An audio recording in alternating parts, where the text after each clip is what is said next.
Honorable Senators, Mr. Speaker.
Honorable Senators, order members.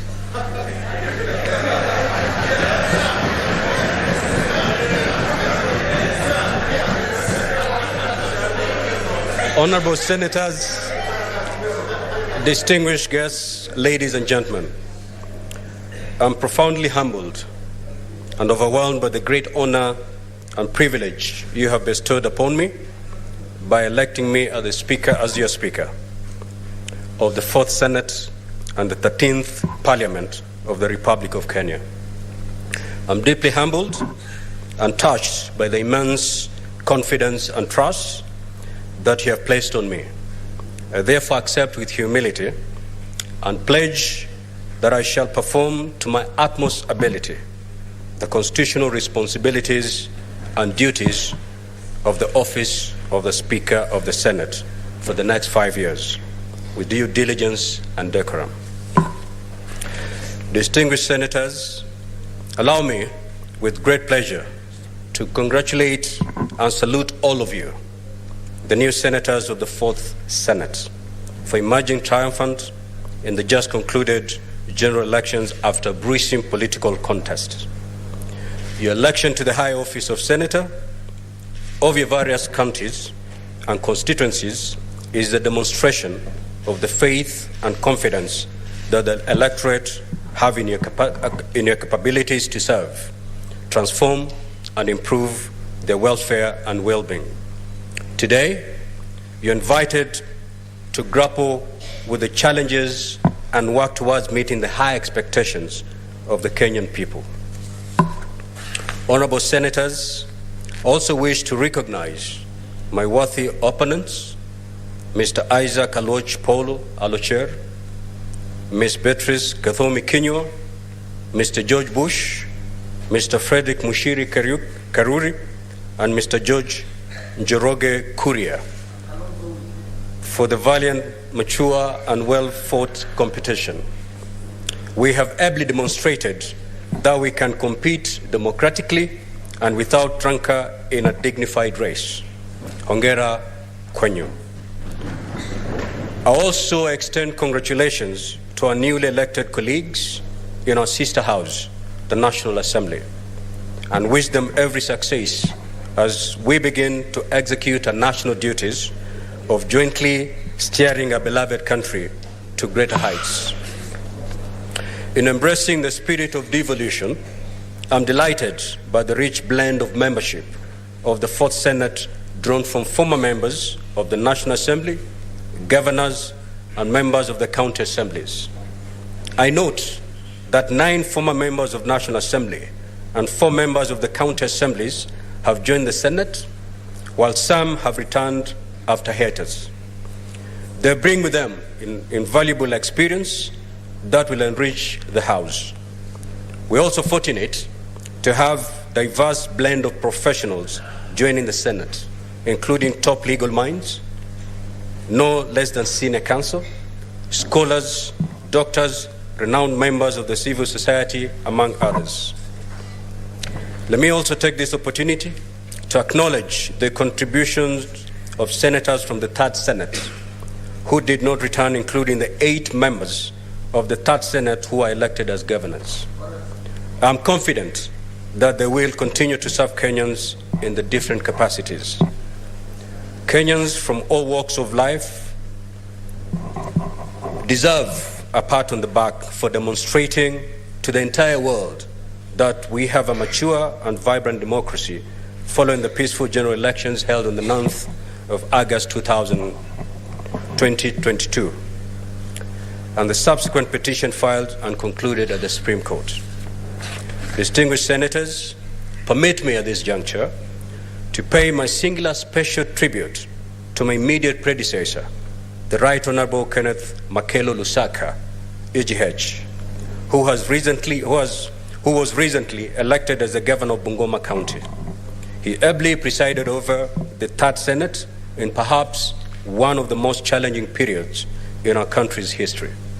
Historically, the First Senate was established in 1963 and functioned until 1966 when it was dissolved and merged with the House of Representatives to form the National Assembly. The First Senate, under the 2010 Constitution, was inaugurated on the 28th of March 2013, primarily to oversee the implementation of the devolved systems of governance. Honorable Senators, it is worth mentioning that at the onset of devolution, Senate was sailing in uncharted waters. None of the political leadership and pioneer senators had a clear idea what the task ahead entailed. As Speaker Lusaka noted on the 31st of August 2017, they had to learn how to swim by swimming. It was largely trial and error at first. The Senate of the 12th Parliament, to a great measure, played an instrumental role in improving the legislative regime, work systems, and coherence of key processes that have gradually bolstered devolution implementation. My predecessors and the leadership teams, guided by unit of purpose and the will to actualize devolution, initiated work systems, spearheaded a series of retreats, workshops, and seminars that rapidly crafted the framework of transiting and administering Senate in the 11th and the 12th Parliaments. As the renowned American writer and political commentator Walter Lippmann wrote, and I quote, "The final test of a leader is that he leaves behind in other men, and women for that matter, the conviction that the will to carry on." We salute both the Right Honorable Ekwe Ethuro and the Right Honorable Kenneth Lusaka and their leadership teams for their remarkable contributions. The Fourth Senate must now build on the decade of institutional maturity. Permit me, Honorable Senators, to also appreciate and laud the Clerk of the Senate, Mr. Jeremiah Nyegenye, and his team for the unwavering and steadfast support and for making the appropriate preparations for this momentous occasion. Honorable Senators, devolution as a novel development model was meant to ensure balanced, equitable, and just development in all regions of Kenya. I can submit without fear of contradiction that so far it is working. I welcome and associate myself with the positive spirit exhibited and pronouncements made by the newly elected governors to change their strategy of engagement and work more closely with the Senate, the National Assembly, and the national government. In addition, the pledge and commitment currently being witnessed to intensify the fight against corruption in the respective governments is highly commendable. Kenyans are looking forward to a new dawn and expect senators to aggressively defend devolution and county governments better. We must ensure devolution works for the people, and more accountability is therefore exercised. Distinguished senators, the critical question is, what next? What is next for the Fourth Senate? How do we build on the achievements of the First, Second, and Third Senates? Fundamentally, the Senate must continue to play its constitutional mandate and role more vigorously. Just to reiterate and remind ourselves, on senators, the primary mandate of the Senate is to represent the counties and their governments and protect the interests of the counties and hence successfully implement devolution. The Senate is involved in lawmaking by considering, debating, and approving bills concerning counties, determines the allocation of revenue among counties, exercises oversight over the national revenue allocated to the counties, and participates in the oversight of state officers by considering and determining any resolution to remove the president or deputy president. Distinguished senators, the Senate is the bastion of devolution. Devolution has been a game changer and has significantly transformed our country. The county governments are currently receiving billions of shillings, courtesy of the Senate's intervention, to finance various development programs and provide essential services that are aimed at improving the well-being and welfare of the Kenyan people. Massive infrastructural projects have been built throughout the country, including roads, educational and healthy facilities, as well as housing projects. In addition, local entrepreneurs, youth and women have greatly benefited in terms of securing businesses and employment opportunities. Distinguished senators, since 2013, without doubt, devolution has dramatically altered the political and socio-economic fabric of our country. Kenyans are currently reeling and undergoing tough economic times. The Senate is duty-bound to be more sensitive to the dictates and aspirations of ordinary mwananchi. Going forward, honorable senators, with the rich blend of its membership, it is incumbent upon the Fourth Senate to play its due constitutional role and ensure that national and county governments deliver on their mandate to improve or lighten the burden of our people. We hence cannot rest on our rollers. We must build on the foundation already created, achievement based, and strive to make devolution work more effectively and better. We must initiate and enact more devolution-compliant legislation and bills, since our predecessors have already identified a number of grey areas in our devolved systems of governance. We will adopt a proactive approach in our pursuit to make the Senate an effective governance institution to Kenyans, and let Senate be the sanctuary in times of distress. I urge and encourage Kenyans to make the Senate their beacon of prosperity and hope. The First Senate will strive to reach out and harmoniously work with the National Assembly. Hitherto, supremacy wars witnessed in the past between the two houses have tended to foment unnecessary acrimony and grandstanding, which adversely impacted on the legislative outputs. I call upon and encourage honorable senators here to address emerging contentious legislative challenges and resolve them within stipulated mediation frameworks while adopting collegiate approaches, noting that these processes are intended to serve the best interest of the people. That is how tangible and progressive milestones will be realized by bicameral parliament.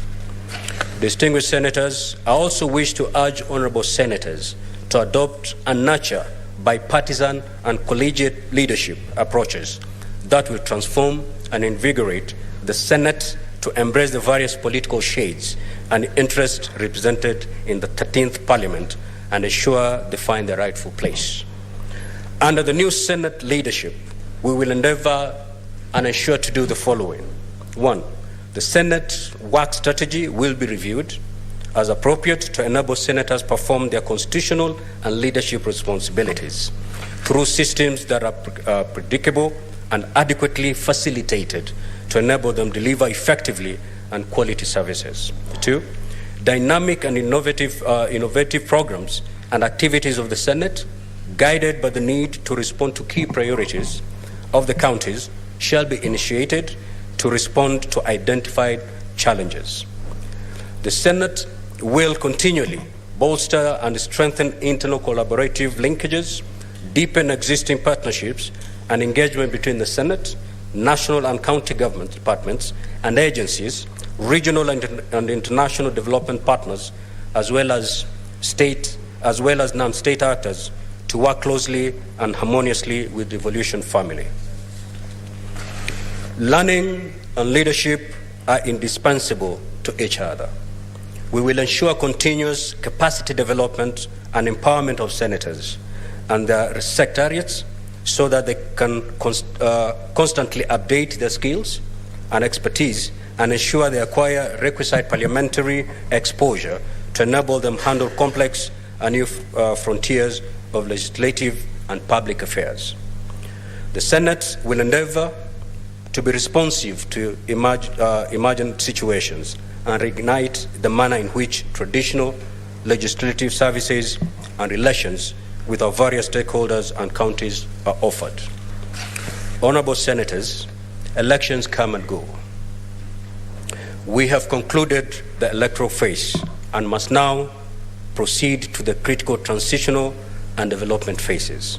After the delicate ballet dance of politics, we have to overcome and begin to heal from our challenges born out of these divisive political alignments.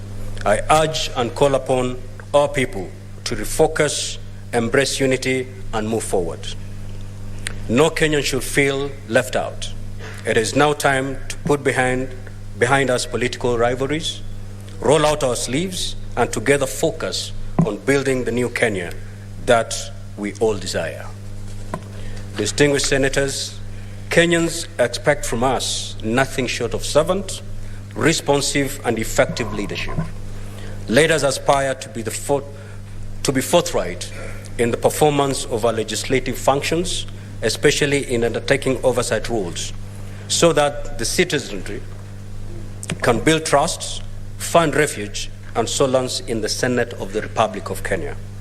We should neither entertain nor accept any discourse that will divide or polarize Kenyans.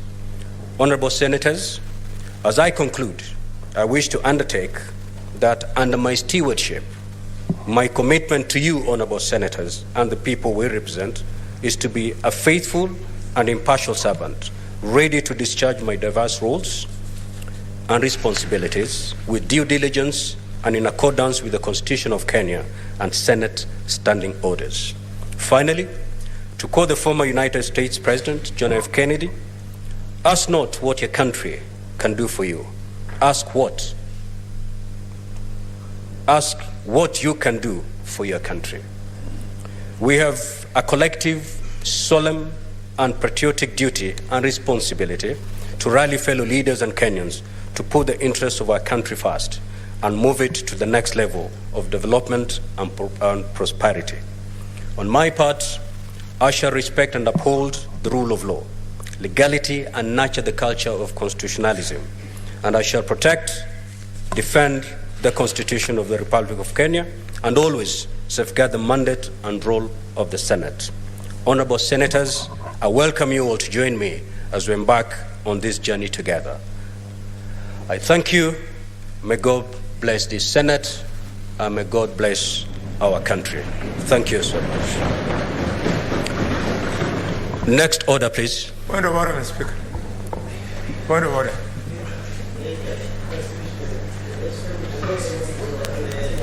We do after the